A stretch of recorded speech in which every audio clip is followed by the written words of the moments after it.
hunt squirrel back in the day. But Yeah, Johnson, man. Let out me of ask all you this: when you were growing up, did your parents, your grandma, or your uncles told you was did they tell you it was chicken instead of it was roadkill? Did you grow up thinking it was roadkill? Nah, we knew what it was.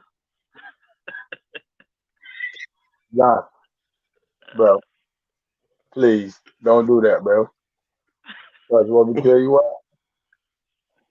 don't forget your heritage. You know they say y'all cook chicken. I mean cats now. So we ain't gonna go there. Don't be messing. Ah, hold on, let me give you my energy drink, man. Nah, what's good, man? We tuned in right now. Let's talk about it on Big Dreams Network. You know, I got myself, Coach Drew, Triple B, LACK. I don't know where he went at, but he's there somewhere. And then we got Coach Patterson. We jumping into it this week with, you know what I'm saying, straight up, man. What's up, man? We see Dante Hudson. What's up, man? Listen, man, we need some of them jokes, boy. You know what I'm saying? We need some of them jokes, but we Yeah, gonna well, go to the top five I South. can't believe you went there, man. Yeah, So you you said know, we eat domestic animals. bro. I messed up.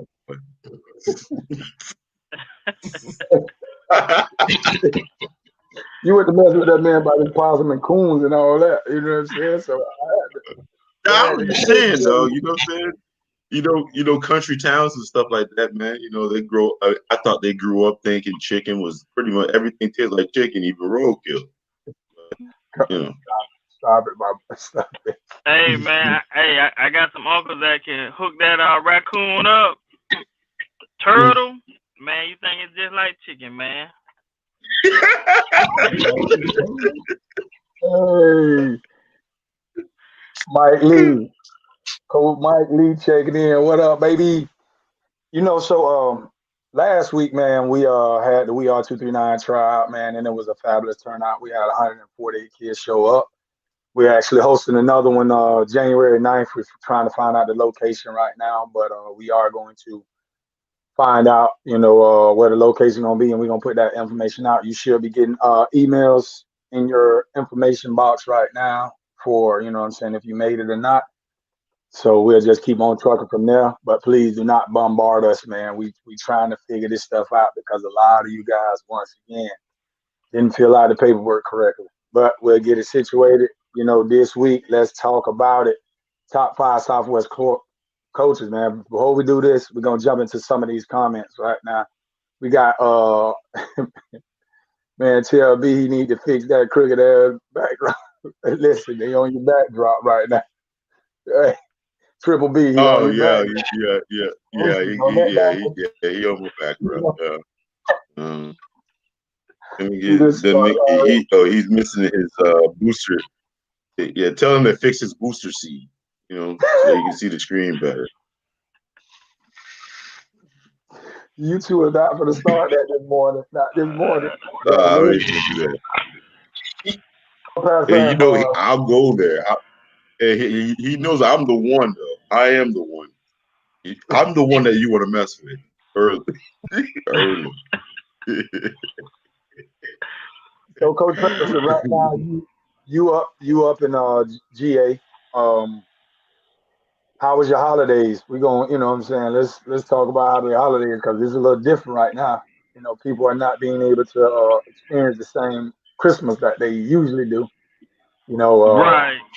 yeah. So, how was yours? Oh man, it was really good, man. You know, normally we get together at my mom and dad house, and every year they host Christmas and probably have about 150 people over. You know, and this year we were only able to just do immediate family. So, um, my kids, my mom, dad, and sister and brother-in-law, man, that was all we was able to have this year. So we got a lot of leftovers, a lot of leftovers. Listen, you already know what you can do with them leftovers. When you coming back from GA, pack that car, put them luggage to the side. Don't bring none of that possum and raccoon and the turtle. Leave that there. But the other stuff, bring it here because yeah, we need to get on that. Uh, real quick, Mike Lee, what's your question, big bro? I'll at you. And then Dante Hutchinson said he had the Spanish bar with that backdrop. Come on, guys. Y'all do this morning. Not this morning. Oh, he go It'll okay. be after Christmas, my brother. I see you turned up on the what that is, 19. Triple B, how was your Christmas, brother? It was good, man. I got my little man with me. That's all it takes, man. Hey, family. I saw family. Yeah. I bought my son a car. I had to watch him crash it a couple times. Everything was good. Yeah, most definitely. So Hmm. we gonna get into this, what I'm saying, conversation that we had, top five Southwest Florida coaches. One of them that's on the list is Coach Kramer Johnson. You had an opportunity to be coached by Coach Kramer up under that tree. Um, but I want you to also mention the top five. But after you get done mentioning the top five, speak on Coach Kramer for us a little bit. Okay. Um, my top five is gonna, surprise a couple people. I have at number five, I have Coach Broxson, Bill Broxson, and to me, he's a Collier County or just Southwest Florida legend because he was a pioneer to a lot of different programs. Lately he started them, which was crazy with him. They started like pretty much in the middle of the season. They even have an award with the top player, like in both counties, really. Sammy Watkins won it. I think Wayne Coleman won it. I think Noel Devine won it. But he's my top five because he just Immokalee's program too. He put them on. He started them, and he pretty much started in Naples. So being able to build programs like that, I think he actually even went to Barron too. He had a hand in Barron's program. So that's my number one. Number four, it's going to be Hampton. Hampton is number four. I think he's had great influence. Brought a lot of players. Around here. Not players, but just coaches. Heavy influence. And I mean you can't deny that. He, he influenced the person that brought a chip down to you guys. So hey, listen. I think you got to give him credit too, and his record speaks for uh, it speaks for itself, because you want to talk about a place like Estero. You played Pop Warner football, Andrew, right? Yes, sir. And when you hear the Estero Mustangs, that was a joke, pretty much to anything. I mean, like but when you get to high school, they're smacking people. That's got to be I mean, that is a tough job to take when with your feeder program, basically the laughing stock of pretty much Pop Warner football. But when you get to high school, you start winning. So it takes someone that's doing really good, to be able to do that. You know what I'm saying? I mean, I put them in the top five because of that. The third person would be Real Weber. quick, real quick. We got two questions. We got a Sure. question from Mike. You know what I'm saying? He said, "Does coaches supposed to teach the kids the fundamentals of football?" Yes, sir. They supposed to. That's our job. Me being a coach personally, I wouldn't answer that question myself, and I let Triple B and Matt answer that. I mean, Mike answer that.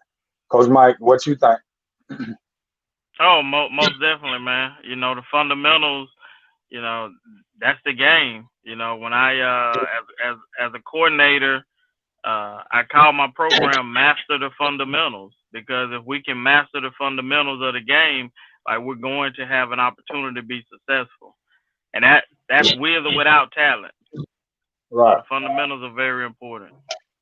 Triple B, you played football. You know what I'm saying, and you actually played under very fundamental coach. What you think?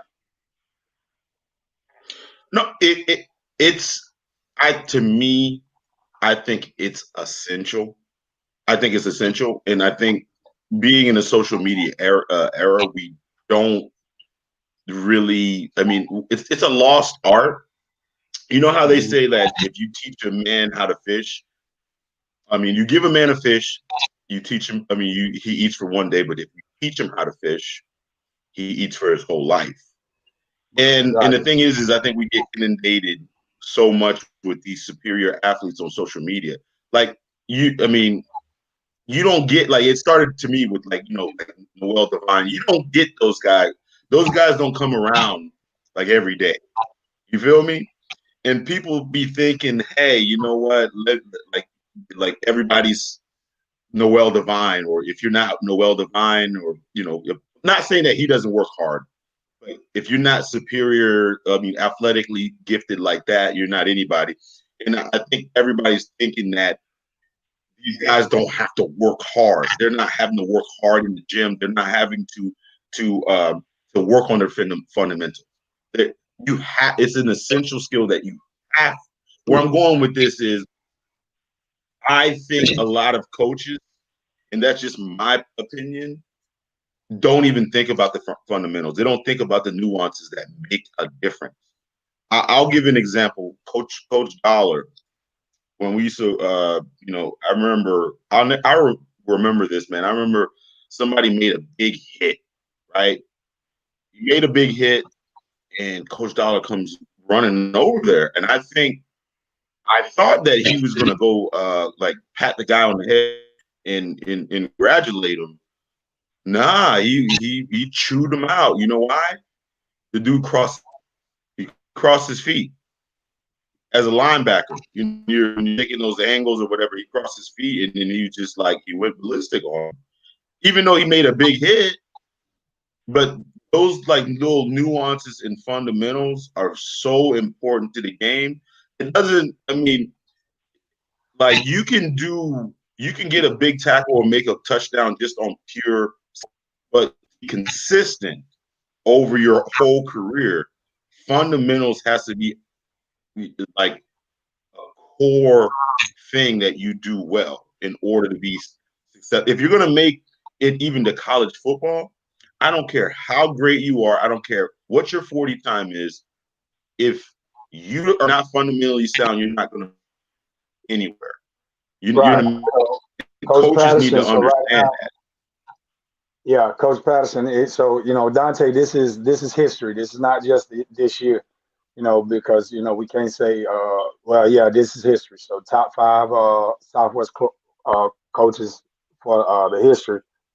Michael Lee said, And this is my personal opinion. Personal opinion. all This is right, my definitely, definitely. I pulled my son out of the Stingrays because the coach told me he wasn't going to teach him to be a running back. All right. Oh, this is one of the things that kind of gets me right now. Michael Lee, I'm gonna tell you, what I'm saying, because you're my brother, and I know you're gonna take this the right way. We as parents gotta stop, what I'm saying, always trying to protect our babies and take them from places when they're in difficult situations. Everybody's, what I'm saying, not gonna be as good as a teacher as a lot of people think, and everybody ain't gonna be the cup of tea that kid needs to be. But they have to go through it in life, because if they don't know what bad coaching is, they'll never know what good coaching is. We as parents we'll get our kids and don't like the coach, so we'll snatch them from the whole organization and not understanding. Like, listen, no matter where you go, there's going to be bad coaches. Period. No matter where you go, there's going to be right. coaches that don't teach fundamentals. So it's one of those situations where, my bro, what I'm saying, you have to sit up here when you put your son out there. You let him finish the season, you know what I'm saying, and then you reevaluate it from at the end of the year. Because you don't know if that coach is going to be there next year. You don't know if that coach is going, stay down. Your son is moving up, so you got to think about those things, because that is the program. You feel what I'm saying, that you're gonna move yourself from, and I see that time and time again with a lot of these superstar parents. You guys are killing you. You're Yeah. killing Hey, your hey. kids. And let me say something. You kind of have to.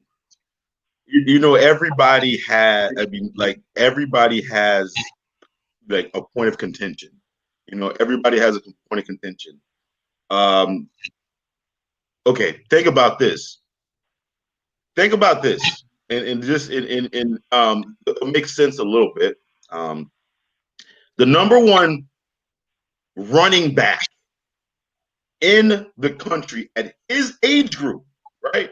This is the number one running back, right? If you probably ask most recruiters, guess what? He's probably not even going to be a running back. Think about that. And you know who I'm talking about. I'm sure you guys know who I'm talking about. Projected. Coach Mike, what you think, Coach Mike?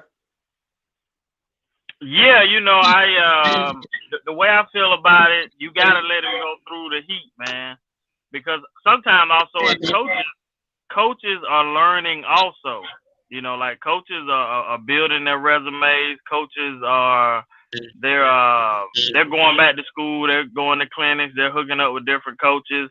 And so, your kid may not be in the best position this year, but if you give him time with that coach, especially this the one thing this one of the things I think parents need to look at as a coach. Is he teaching your son about character? If he's teaching your son about character and being a good person, the football will come. I promise you the football will come. But if you snatch your kid away from that guy before he's even, seasoned, then your son is gonna miss out on a lot. So yeah, definitely, ride the process out, man. Definitely. No, he's going to show. I mean, he's going to show up one way or another. He's going to show up one way or another. I just use that example because think about it. I mean, there's a lot of players that make it through, high school and they're in whatever position that they were playing. Andrew, what were you, an offensive lineman when you first started playing football? Yeah, I was offensive lineman in DN, pulling guard. And you played pro football at what were you, a wide receiver, DB? Yes. Wow. So it's one of the things, Mike, you know what I'm saying, bro? We come from a different cloth. We from, from the hood. And, and never been given to us. You know what I'm saying? So let's not give it to our kids. Let's gotta be there for them when they, fall down. But let's let's get involved. Hey, bro, I know you know the game. Get out there. I know you you might not have the time, but get out there and help. You know what I'm saying? We got coaching clinics coming up, later in the season to help develop this stuff. Triple B, you were on your number 3 right now. So you had number 5. Yeah, number 3 is I'm gonna go with Weber. I just think that Immokalee has been a major football factory. I feel kind of bad in this list because I know Charlotte has a tremendous coach. I really don't follow their football. They're still part of Southwest Florida. I'm just going from what I know. So don't take if you're from Charlotte area or whatever, don't take it. This is my personal opinion because I grew up in this area and we're doing Southwest Florida, but I want to take Weber. I want to take Weber. Don't be sitting up here trying to backpedal. You feel me? You see him, Coach Mike, he's trying to backpedal. He done picked the top 5, now he's trying. Right. Pick your top 5 and let's go. Number 3. Yeah. Number 3, I mean, I told you he's built a football. You just can't deny the names that come out of there. You just can't deny the names and the opportunities that he's gave to a lot of young men within circumstances like you have. I mean, I lived in Immokalee when I was a kid, and if you want to see, hold up, real quick, Johnson. So you sitting up here, you telling me you were talking about Coach Mike in Georgia, and you grew up in Immokalee? I didn't grow up in. I mean, I moved to Naples when I was 8. So, but I grew up, but you see those dire circumstances. What I'm saying is making, building that culture from those dire circumstances, where, hey, like, you might have a situation where, some people are you might have a whole family sharing a studio apartment. I mean, I'm talking about it's like that. You might, you ever heard of sugar water and mayonnaise sandwiches? And, those kids, you know what I'm saying? I mean, that's a very tough environment to build a football factor. You feel me? So I have to give them much credit. And on the second list, I mean, on number 2, I'm gonna actually put the Siriannis together, because I think that you almost have to put them together. But anyways, it just the record speaks for itself. You have to put them together. Yeah, listen, I'm talking about Coach Mike. I want to hear this. Go ahead, Right. Triple B. So I'm gonna go with Junior then. All right, whatever. Because I seen firsthand how effective that program could be firsthand. Right. And they were like a machine.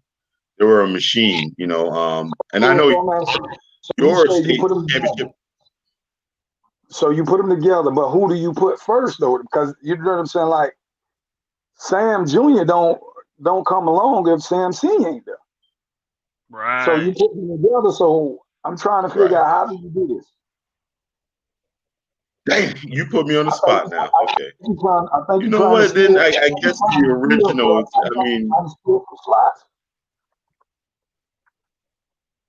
I think you're trying to steal some slots. I'm gonna put Sam Jr. I'm gonna put Sam Jr. Because it's just the innovation of the program. I mean, it was like, imagine a team when the spread first came out, like you see, but he had like these formations that were just crazy, whole cat. They were like, and they put pressure on you like all game. Everybody was running when you hear wing T, you think of like an antiquated offense, just like a wing, but they just came out with like they can pass the ball and out of these formations that you're like, wow. Like it was just so innovative, and I give him credit because I don't think you see that type of innovation anymore. You don't see that type of innovation anymore. And it's just like you don't know what you could get coming from them. And Andrew, I know your team, I mean, your old head coach, kind of learned that whole thing, and you guys had something very similar, where you guys were throwing, all these different mixed bags at people, defense and offense. So you know firsthand how innovative that stuff was back in that day. So can you talk a little bit about that? Well, we were, what I'm saying, you have to understand Coach Hampton comes from up under the Sam Sirianni tree. Like that's, one of the guys that he coached up under. So, and having that whole Fort Myers, wing T experience, it came from Fort Myers. Then Coach Hampton went to Estero. But it was just basically, Mike, when he was in, he said, fundamentals. You know what I'm saying? Everything was based off fundamentals. We were going to just we had 8 plays and we were just going to work them. You know what I'm saying? Nobody cried. You know what I'm saying? Nobody, complained. It was 8 plays and we were going to perfect those 8 plays. The running back, we'll have one running back running to the left, one running back running to the right. It's the same play. It's just flip-flop opposite. We had 2 pass plays. I caught 2 pass plays. They actually threw one in different against Riverdale, but I only caught a goal and a curl route. That's it. And then that was on my senior. That was it. And then I caught 1 post. Everything else. That's how, simple our offense was. So that's why I love. But when you played Fort Myers, it just seemed like it was that could come out of that. You would have these run looks, and then they would just pass the ball over you. Like, how is this going on? That's what I was talking about, the innovation.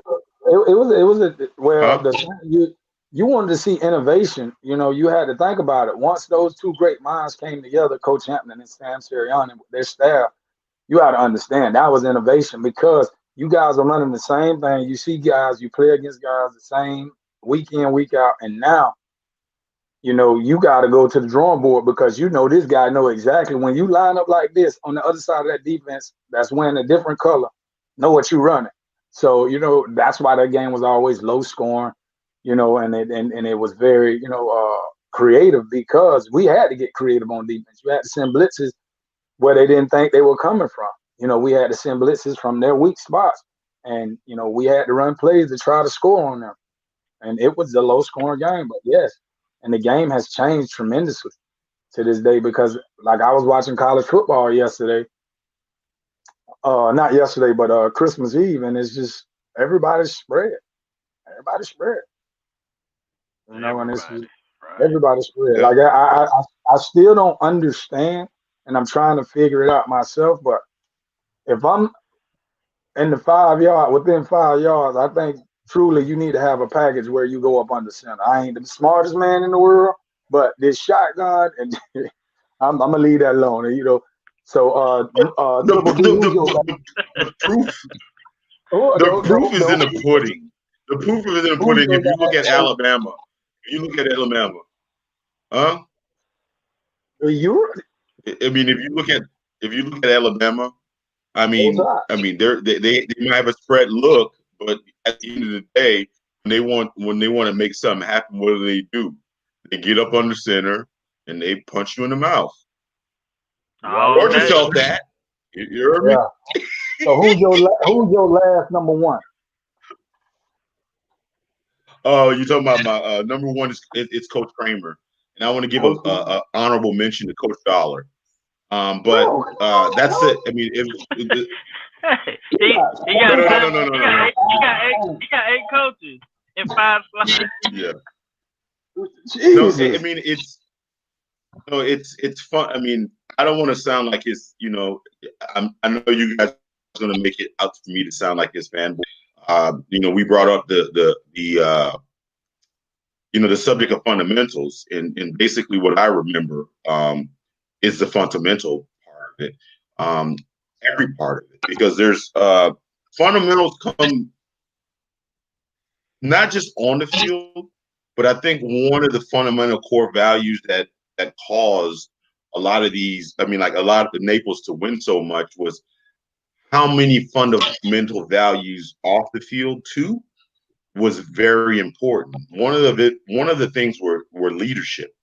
And I'd never been on a team before that actually they had a thing, I don't know if it's a secret, but they had a group of guys that met, not the coaches. It had nothing to do with the coaches. The team voted for these group of guys. It's not like captain, like, you know, you're captain for this game. No, there were a committee of players that only talk amongst each other. They went on a retreat and everything with each other. And that was very important. Those were the leaders, the established leaders. It wasn't like, and that was one of the biggest mistakes that I think a lot of coaches make. They think because you're the best athlete or, you know, you're the 5-star person or whatever, you're supposed to be the leader of the team. It didn't work that way. It was the team that picked who those guys were. And it had nothing to do with your stats. It had nothing to do with how good you were. It was good. It had everything to do with your leadership skills. Your leadership skills. Nothing to do with anything else. Leadership skill, and that is very important. Yeah, that's an awesome thing, and I want to give a shout out to my strength and conditioning coach over at Canterbury. You know what I'm saying, starting the leadership program over there. Shout out to Matt Boo. You know, keep that up. You know, he's doing a phenomenal job with our leaders, younger leaders. You know what I'm saying, because we're trying to develop a culture over in our program. But you know, so Coach Mike, you've been sitting patiently waiting in GA, man. It's your turn, man. Who your top 5? And please don't come out here like Johnson, Triple B, and give us 15 coaches. You know what I'm saying? And then, you know, hey, can I ask you a question, Johnson? Let me see that book again. What's on your bucket list? This show is on your bucket list? Yeah. Got it. Oh, Mike, what you got, bro? All right, so my list is a little similar to Triple Black, but number 5 is probably gonna be a shocker to everybody. Number 5 is Grant Redhead, and the reason I chose Grant Redhead is that he started the South program, and in 10 years he won 84 games. Whoa. So if you think about another 10 years, he would have been at probably 160 games, maybe 170 games, maybe with a chip, if he would have stayed. So in 10 years, he had 84 victories. My number 4 on the list is Sam Senior at Fort Myers, and the reason I put him number 4 is he started the whole Fort Myers train, man. So he was the originator, and just think about. So if he had Coach Hampton on his staff, man, he knew what talent was, and he went out and got it and brought it in. Number 3 on my list is Coach Hampton. I heard a lot about Coach Hampton, and I got a chance to meet him last year at the football recruiting fair over in Cape Coral. So I got a chance to meet the legend last year. And number 2 on my list is Coach Weber. Let me go back to number 3. The reason I put Coach Hampton above Coach Sam Senior is that Coach Hampton made it to a championship game. Number 2 is Coach Weber. The reason Coach Weber is number 2 is he finished his career with 207 wins and a championship, and he probably would have had 3 championships if it wasn't for Sean Taylor denied him a championship one year, and then the year that they went, 2006, they went undefeated, but they was on probation from a previous year that something happened, and they were excluded from the playoffs. But that 2016, they definitely would have won state. That team, the whole year, I think they gave up like 30 points. So they were very dominating. And number 1 on my list is Coach Bill Kramer. He got 2 chips. He won 216 games. And he's that. When you think about consistency, like year in and year out, you know exactly what you're going to get. They're not going to deviate from much, and they're not going to beat themselves. And that's what it all comes down to. So that's my top 5. And I got some assistant coaches I want to throw in there, but I'll wait. We're not gonna be like Triple B, because Triple B be up in this mug. My dog will have 15 coaches, all of them. And we can sit up here and name coach after coach after coach, but when you sit up here and you think about what the greats have in common, it's all the same thing, because if you realize something, those guys that you guys named, all had a relationship. You know what I'm saying? And they all had similar values, and everything, fell into place. It was like you can go talk to Coach Sam, and you can kind of like hear the same thing when you go talk to Coach Hampton, or Coach Kramer. It's not going to teeter to the left too much, because it's those style of coaches, and it's just we're missing those style of coaches, because they had it from the top to the bottom. Administrator was on point, the parents was on point. It didn't matter. Drew, I think you hit on something then, man. What, with Coach Hampton? No. Go ahead, Coach. What you got? Go ahead. Hey, man, you just hit on something when you said the parents and administration, man. That plays a major part, man. When administration is on board with what you're trying to do, with your vision, and the parents are giving you time to fulfill that vision, like that allows everything to roll out and for the system to pick up traction. Right, exactly, because the whole point is, all those components work together. for the greater cause of the program, because it's a system. It's like anything else, and if it's out of whack, just with the parents not agreeing on what the administration and the football coach got going on, it's out of whack. If the coach don't agree with what the parents and administration got on, it's out of whack. You know what I'm saying? And then you got to get and I apologize because we don't want to leave the kids out, because they're involved too, just as much in the program as anything else, because they are the reason for the program. But Drew, I think that's it's synergy. The parents, the administration, the coaches, if they're not on the same page, like it's gonna trickle down into the kids. Exactly. And the kids gonna know, because they're gonna go home, or my dad or my mom don't say the coach he don't know what he's talking about, and that all go a long way together, man. It looked like somebody ready to pull that. You ready? No, you're definitely right. It's a culture. I think it's really good for the culture when you have administration on the same page, the parents on the same page. Because think about it, if the biggest influence in your life is telling you, your coach don't know what he's talking about, your coach is stupid, what do you think that kid is going to go to practice or games thinking? Lieutenant Dan, think about it. Huh? Lieutenant Dan, ice cream. And that's what. So one of the things, speaking on Coach Hampton had our parents so in the pocket. Everything was so smooth. Like, you had that relationship with your mom, at the time, my mom was just getting released from prison, but, we had that relationship, and I thought I could stay out a little bit, because I got this relationship with my mama, you know what I'm saying? She a snitch, because Coach Hampton made him snitch, and I was right there on Monday morning doing them up downs because my mama snitched, because of the relationship that, her and Coach Hampton had, and she felt that, okay, this is what we're going to do.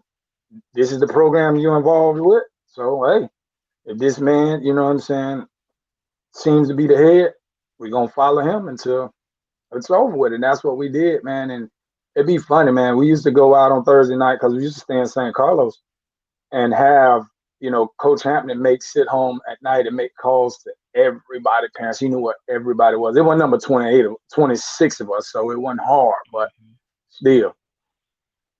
It was a fabulous time, man. And those guys, man, you just got to look and see, what's the key components of them, especially Coach Kramer. Two championships. One is very hard, to get there was very hard. But sit up and just literally go and analyze the back scenes of, what Coach Kramer, if you look in depth in the program, and you can see, the city was behind them in Naples. That whole little area, you had, they were behind that coach. The administration truly believed in what he taught.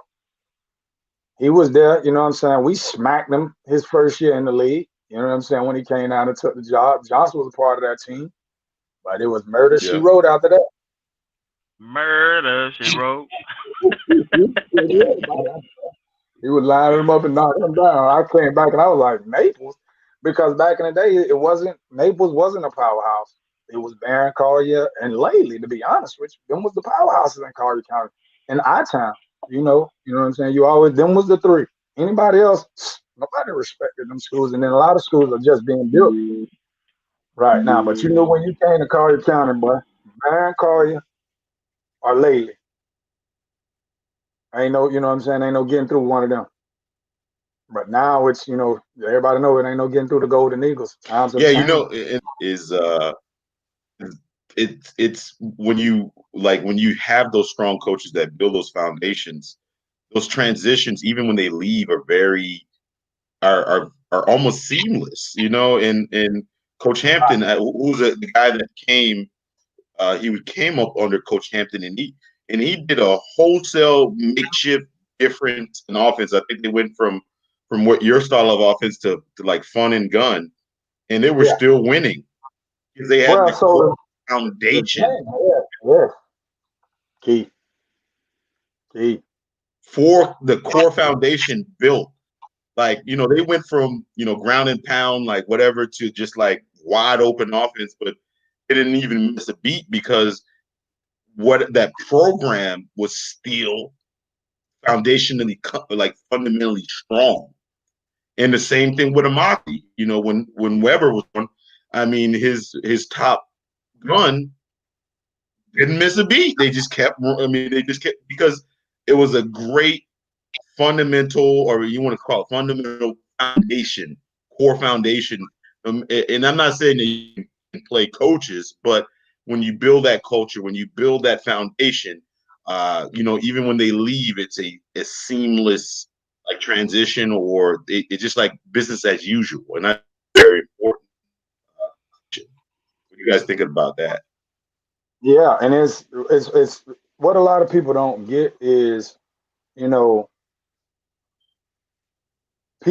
programs never go anywhere. So when you give a coach an opportunity to instill his philosophy, especially when he's that guy, and we've been around the chosen ones, and we've, what I'm saying, been coached by the chosen ones that were here, because let's be honest, at the end of the season every year it's a lot of disappointing teams, because it's only one that wins it all.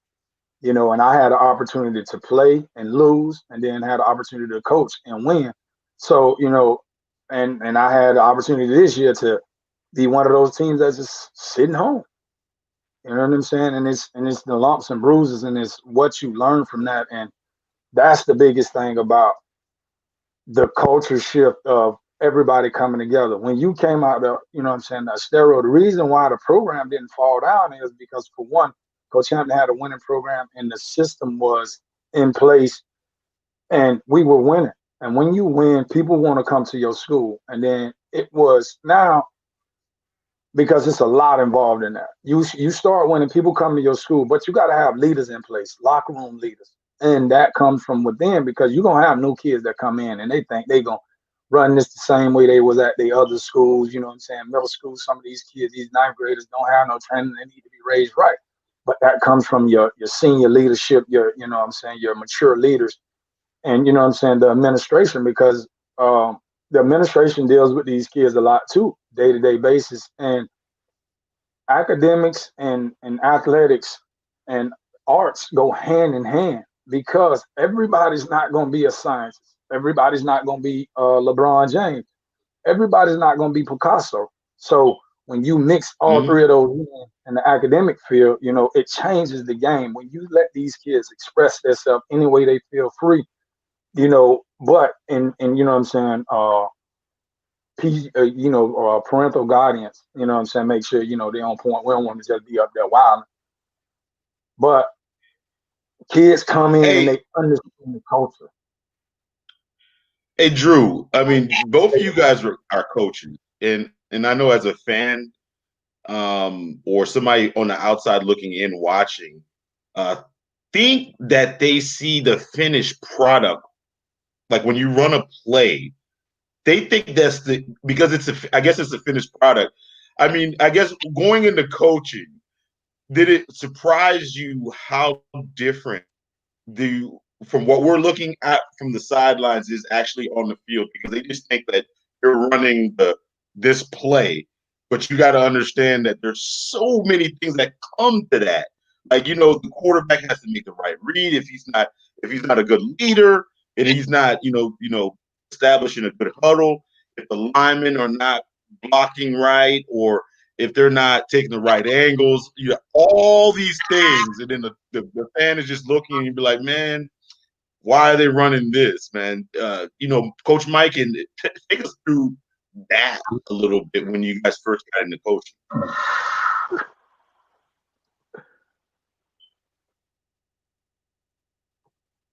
Your mic off, Coach.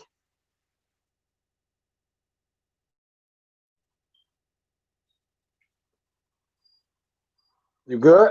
Yeah, I can't hear you. You hear him? I can't hear him. I can't hear him either. We can't hear you, Coach. You don't went mute. You don't went deaf on us. Well, But while he's trying to figure it out. I get on me. Basically, that's where it comes with, what I'm saying, when I talked earlier in the show about systems, and it's all part of the system, part of the plan, because sometimes coaches run plays just to see what the opponent's going to run. Sometimes coaches have to set up certain offenses and certain defense just because of the player personnel that they have. A Right. lot of people don't, they think, so what happens is you get in the stands, because I've been there, I've done it, I do it sometimes to this day. You see everything. You feel what I'm saying? But what you don't see is little Johnny on that offensive line that's just letting little juke come through and blast your quarterback. That's what you don't. But and then Right. 9 times out of 10, your son, little Johnny, be the one, but y'all have those parent eyes, and it gets to a point where they don't see the whole big picture, because it's 11 men on the field. 11 men have to do their job for everything to work. And a lot of times we don't create plays for home runs. We create plays to set up stuff because, okay, let's just break it down. Our defense has been on the field for a long time. As an offense, yes, it's very good and dandy if we score, but it's more essential to take time off the clock and then score than sit up here and just bomb and put our defense back out there. Because what happens now, you wondering why. You know what I'm saying? You're in an arena football shootout game because your defense is just as tired as, your offense. And then when you have kids like my program where they're going both ways, it kills, a lot of stuff. Coach Mike, that's you. You vibing? You in? Coach Mike, you in? Nope, he can't hear us. Lieutenant Dan, All right, can ice you hear me cream. now? Yes, we got you. I can hear. So, I can hear you now. yeah, we can hear You you. can We hear can me hear you now? loud and clear. Okay, So all we, right. So, on remote location up here in Georgia. Um, yeah, it all plays a part of, I've been a part of a lot of different situations, and commitment level. All that plays a part into it. And being and what you can run on Friday night. If I got kids there all through the summer and all through preseason, then my playbook opens up tremendously. But if I get kids right before or right during the first week of school, and we got a game in 2 weeks, my playbook it closes up, man. So to me, a lot of that plays a major part into it. When you can get kids in January, you got them during spring football, and your administration, your parents, your coaching staff, the whole program is on the same level, then that's going to also equal to the success that you're going to have on that one play. We're not talking about the whole game. We're just talking about on that one play, you know. And if you can have success on that one play, just like what you was talking about, Drew, with Coach Hampton and Coach Sam, you guys running 8 plays, Triple B at Naples. Naples only run a handful of plays, 5 or 6 plays, Yeah. and they just run it over and over and over. But the kids, they're bought into it. The community is bought into it. The administration is bought into it. But So that's you can be successful on that yeah. one play, running it to the right, that one play, running it to the left, and But they don't. that That's what I kind of was trying to equals make to out. success. Yeah. But that's what I think one of the points I was trying to make is they like a lot of people see that finished product, those plays. And you'll have like we'll go back to the Monday morning quarterback. They're thinking, hey, why they running the spread like but they don't understand like what goes into those handful of plays. It's leadership, it's making the right read, it's making the right block, it's making all these different things. And I'm sure when you made it from the transition to the sideline onto the field, there was a lot of stuff that you didn't probably understand that you were probably ignorant to? I mean, I asked you both this question. What was the one thing that you that like when you were looking at from the eyes of the coach that you were like, dang, I was completely ignorant to this? Thinking Oh everything man, was just gonna run smooth. Huh? Thinking everything was just gonna run smooth. Cause you come in, listen, man, you come in with that game plan and you have that piece of paper, and everybody can tell you by the end of the day, I'm kneeling down on the field, my paper is balled up, that whole plan and went out the window because you know what I'm saying. In the game, you have, your base that you want to stick with, but sometimes, you have a kid. For instance, like we went and played Braden and Christian. Our receiver, we're running team, but our receiver was killing them, so we had to throw the ball. And the whole playbook went out there. You know what I'm saying? So it's one of those deals where you come in with a game plan, but you got to be ready to adjust, especially if you're getting spanked halftime. Oh yeah, everything coolers get tossed. You know what I'm saying? Everything go to flying, and you wonder like, hey, we got to figure it out. But yes, never goes as planned. Go ahead, Mike. We'll let you go. yeah, man. It's how can I put it? To me, it was the other stuff that went along with. I saw the X's and O's. I saw the practice. I saw the game nights, but it was the other stuff that go along with it. How are your guys mentally and emotionally?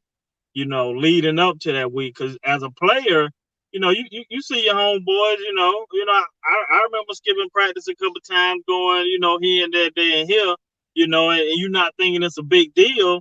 But then when you jump on the coach side of it, and you got players skipping practice, and you got a game on Friday night, it's a major deal. So for me, it was just the other things that once I jumped on the coach side that I had no clue of, on the player side, taking players home, making sure players eat, those are the things that I never even thought about, when I was playing the game, Yeah. so a lot of that stuff comes into play. Oh, shout out to Kenny Wigg. Kenny Well, Wigg. it's got Hey, listen, yeah, Coach we, Wig. we got Coach Wigg. Coach Wigg said you have a game plan, but you have to have a good adjustment. You feel me? Man. Hey, shout out to Coach Wigg, man, doing that thing. You know what I'm saying? He always a big, huge Cypress Lake dog. Go ahead, Triple P. I see. Imagine, I mean, I was just saying, I can't imagine. You got this game plan. Oh yeah, man, I've been working on this game plan. We about to do this thing. First opening kickoff, boom, they just busted, run one back or something like that. You get right on the field. The first defensive, like first time you get on offense, somebody comes in there, boom, hits the quarterback, sacks you, and then like takes or This is pick why you six don't or need to be on something. this And show. you're like, This is why oh, you don't need to be on this show. huh? This is why you don't need to be on the show, bro. Because you want to sit up here and clown the stuff that happens. Like straight up. Like it happens. I've What been do in you that do though? situation. Listen, you just mimicked one of the games I had to deal with. So you don't. No, you don't. You feel me? You try to get it together. It's what you can do. You feel me? You don't plan on that. You say, you know what I'm saying? You put 11 guys out there to run out on kickoff, and you say, yeah. The next thing you know, you going that way, and you just like, well, we got to play football now, fellas. Wake up. You just woke up early. So, man, once again, man, thank everyone for tuning in to Let's Talk About It, Coaches Edition. Every Saturday morning at 8 o'clock, you know what I'm saying? Make sure you tune in. Make sure you like, subscribe, you know what I'm saying? And check us out each and every week. If you got something you think we need to talk about, jump in that comment section, man, and we'll get it flowing. You know what I'm saying? Once again, okay, and hold on, we're gonna hit this one last question from Wig. And for me, it's a field position and down and distance. I call the game from where the ball starts. For sure, definitely. You know. So, but thank you everybody for tuning in. Once again, January 9th, we'll be running it back for the FBU and the guys that didn't make the tryout the first time. Triple B, Coach Mike, hang out. Don't bring us none of that possum and coon back, but bring us some of that them good growth. Hold it down. You know what I'm saying? Collier County finest. You feel me? Hey, I got some possum soup coming back, man. Possum soup Oh, no, reconsider. with a Leave it. little bit of oxtail in it. You know, you won't never Roadkill. like that. So you gonna try to throw the oxtails in there and then throw me with some pop. Don't want none of Why your don't you just call it mystery meat? Why don't you just call it mystery meat? Look, Bobby be surprised. Hey man, listen, man. Y'all have a nice Saturday, man. Hey, listen, wishing everybody happy holidays, happy New Year. We'll see y'all on Saturday. Tune in. Yes, yes. Peace.